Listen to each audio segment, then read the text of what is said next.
Tout a commencé par un accident de voiture. J'étais le passager. Nous rentrions de l'école. Mon frère, Liam, tenait le volant, moi à l'avant, les écouteurs dans les oreilles, à moitié attentive à ce qu'il racontait au sujet d'un stage que maman le pressait de demander.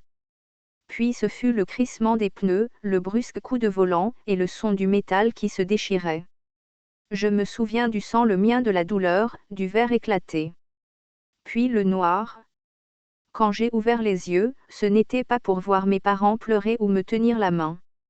C'était sous des néons aveuglants et l'odeur âcre d'antiseptique. Mes bras étaient branchés à des perfusions et mon torse me faisait mal, comme s'il avait été ouvert puis recousu. Je clignais des yeux lentement, essayant de comprendre où j'étais. Ma bouche était sèche. J'essayais de parler, mais aucun mot ne sortit, seulement un gémissement. L'infirmière remarqua que j'étais consciente et appela quelqu'un. Quelques instants plus tard, maman et papa entrèrent. Mais il n'y avait ni panique, ni soulagement dans leurs regards, seulement de la fatigue. Pas celle de l'inquiétude. Celle de l'inconvénient. Elle est réveillée, dit ma mère au médecin d'une voix glaciale. Pas à moi. Elle ne me prit pas la main. Mon père ne croisa pas mon regard. Le médecin, lui, me sourit, soulagé. Vous avez subi une lourde opération.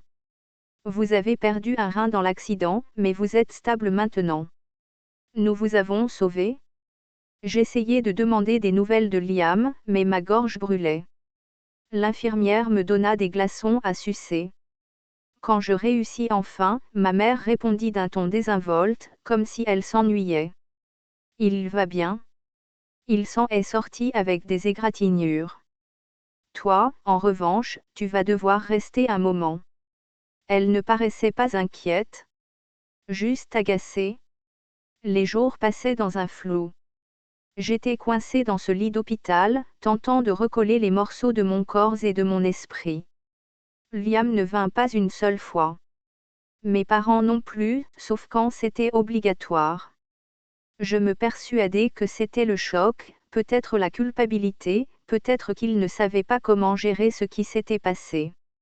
Jusqu'à cette nuit où je me réveillai et que tout changea. Il était tard. Je n'arrivais pas à dormir, la douleur était trop vive, la chambre trop froide. J'étais à moitié assoupie quand j'entendis des voix derrière ma porte. J'étais faible, branchée à des perfusions, mais assez éveillée pour écouter. C'étaient mes parents, en train de parler au médecin. Ils murmuraient. Alors, vous dites que si nous lui prenons son autre rein, dit la voix de ma mère. Elle ne survivrait pas, répondit fermement le médecin. Elle en a déjà perdu un. Retirer le second signifierait.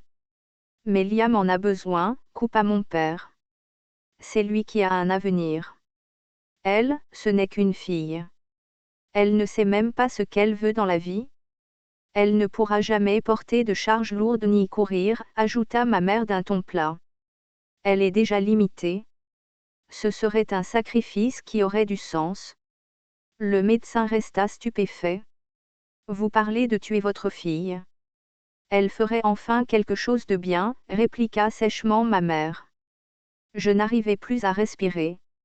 Mes propres parents cherchaient à m'offrir comme donneuse pour sauver Liam. Sans m'en parler.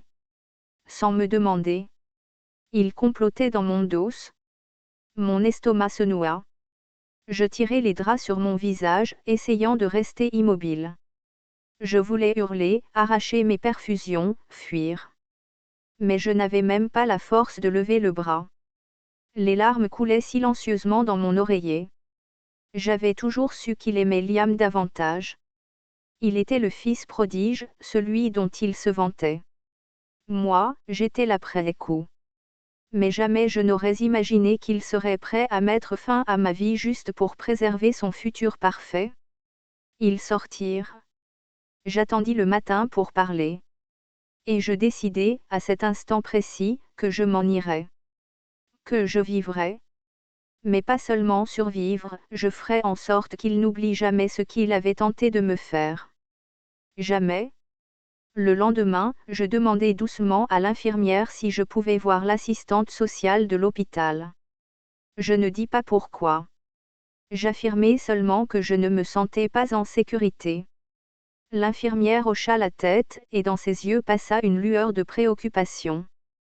Quelque chose dans ma voix avait dû lui faire comprendre que ce n'était pas une histoire de douleur ou de guérison. C'était une question de survie. L'après-midi même, j'étais assise, à peine redressée dans mon lit, lorsqu'une femme au visage bienveillant s'installa en face de moi avec un carnet et la voix la plus douce que j'ai jamais entendue. Elle s'appelait Judith. Je lui racontai tout. Je ne pleurais pas. Je ne pouvais pas. J'étais trop engourdie. Je parlais d'une voix basse, pesant chaque mot avec soin. Mes parents ont demandé à un médecin de retirer mon dernier rein pour mon frère. Ils ont dit que je ne valais pas autant.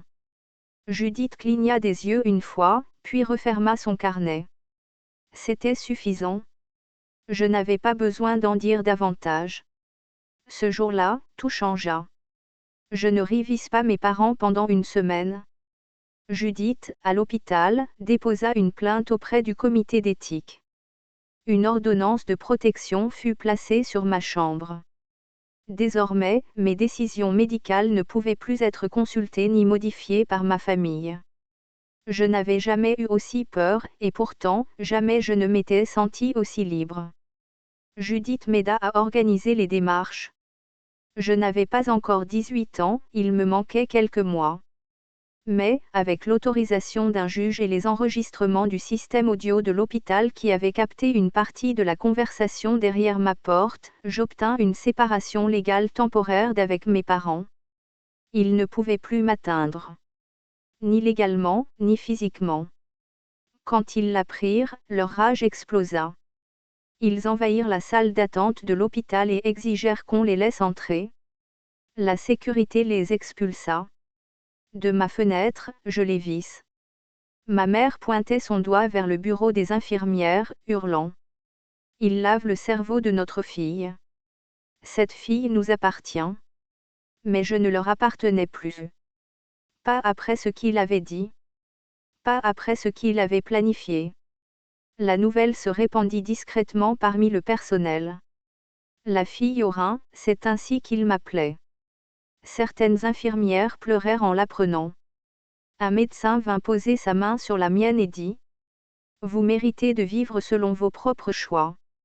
Après 3 semaines, je fus transférée en famille d'accueil. Ce n'était pas luxueux. L'appartement était petit, le matelas mince, mais c'était sûr.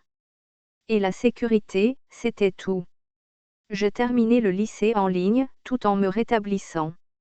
Je travaillais le soir dans une librairie, économisant chaque centime. J'ai refusé l'aide financière, même quand les services sociaux me l'offrirent.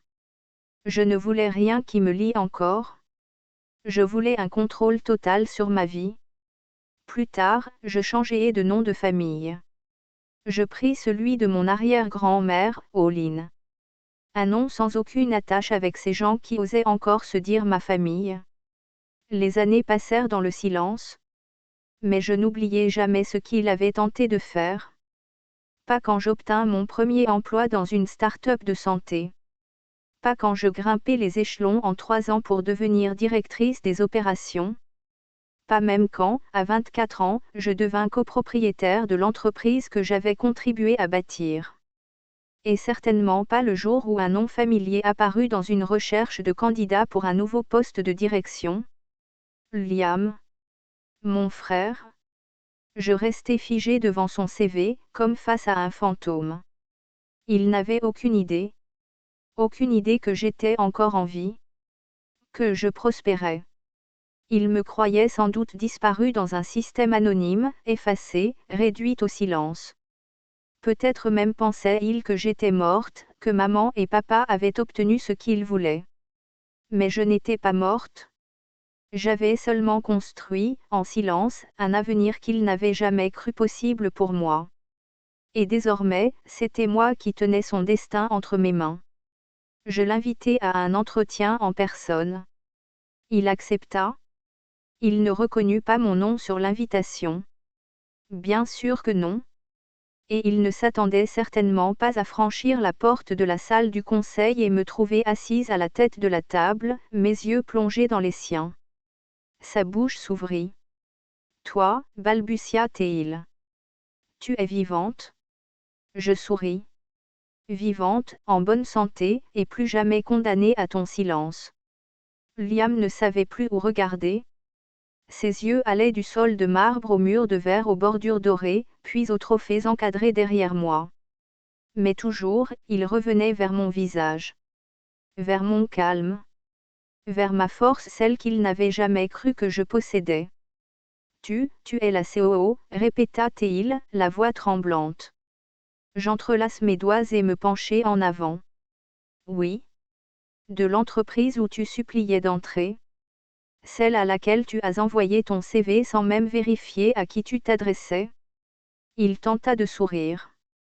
Écoute, je suivais juste des opportunités. Je ne savais pas. Tu ne savais pas que je survivrais? L'interrompis-je. Ou que je deviendrais plus qu'une donneuse sacrifiée sur un lit d'hôpital. Liam ouvrit la bouche, puis la referma. Aucun mot. Je pris son CV entre mes doigts, le tapotai du bout de l'ongle manucuré. Tes notes sont médiocres. Ton expérience, mince. Mais ton sentiment d'être intouchable, lui, reste intact. Il déglutit. Écoute, je ne savais pas ce que maman et papa ont dit. Je n'étais pas. Pas quoi? Pas dans la chambre quand ils ont dit au médecin de prendre mon rein sans mon accord. Pas présent quand ils ont dit, elle n'est pas aussi importante que Liam. Ma voix s'éleva. Je les ai entendus. J'étais réveillée. Tu imagines ce que ça fait, à 17 ans. Il baissa la tête. Dis-moi, Liam. Comment ça fait, d'être assis ici, à passer un entretien devant la fille que tu croyais effacée? Celle que tu pensais jetable. Il murmura, presque suppliant. S'il te plaît, j'ai besoin de ce travail.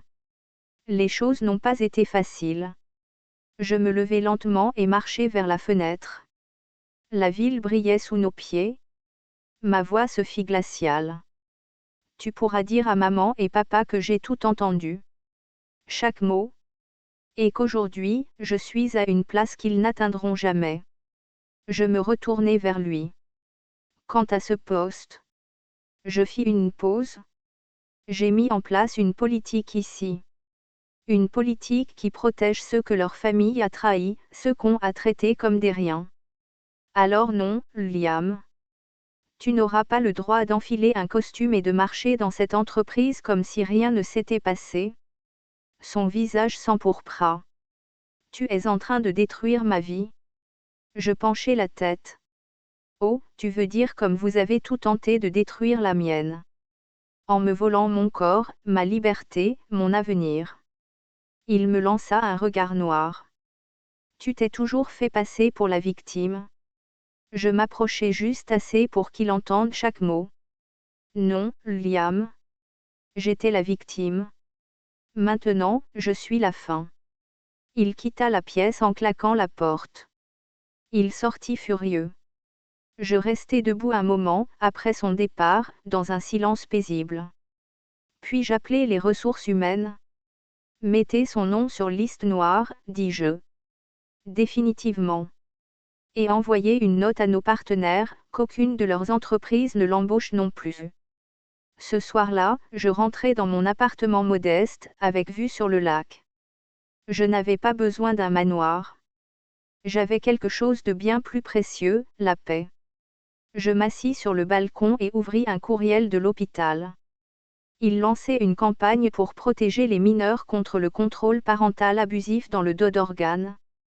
Ils allaient la nommer en mon honneur, le protocole de protection Claire. Claire? Mon nouveau nom? Mon vrai nom? Pas celui que mes parents m'avaient donné. Celui que j'avais choisi le jour où je m'étais libérée. Une semaine plus tard, une lettre arriva par la poste. Pas d'adresse d'expéditeur, mais je reconnus l'écriture. C'était celle de mes parents. À l'intérieur, une supplique désespérée. Ils étaient ruinés. Mon frère ne trouvait pas de travail. Ils perdaient leur maison. Ils demandaient mon aide, en tant que fille. Je répondis. J'étais votre fille quand j'étais inconsciente sur un lit d'hôpital. Vous avez choisi votre fils. Alors vivez maintenant avec ce choix. Je n'eus plus jamais de nouvelles d'eux.